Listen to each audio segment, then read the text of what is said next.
isang nalagita na nakaupo sa isang bangka nag-iisa. At para bang nag-iba ang aking paligid, ng mga mata ko sa kanya ay nakatitig.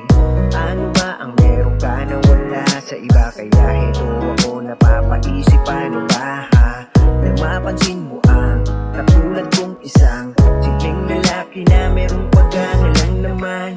At kahit na di mo man ako pansinin, eto pa rin nagpapakasakaling pansinin mo rin. Na kahit na tingin mo sa'kin ay kakaiba, handa pa rin ako na makilala ka. Ikaw ang kalagitan na gusto ko na makilala. Ikaw ang kalagitan na gusto ko na makasama. Ikaw ang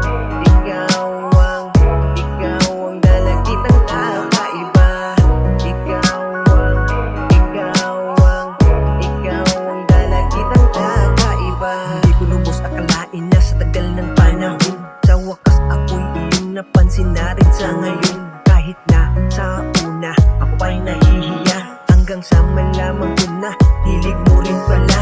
Ang hilig ko rin na kumanta, kaya nagkasundo na ika'y kukunin ko na kasama sa isang kulabo. Hanggang sa unang pagkakataon, sa wakas narinig ko na sa cellphone ng boses mo na kakaiba sa aking tenga.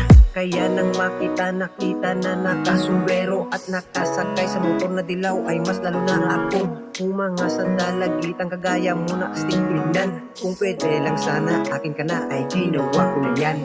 Ikaw ang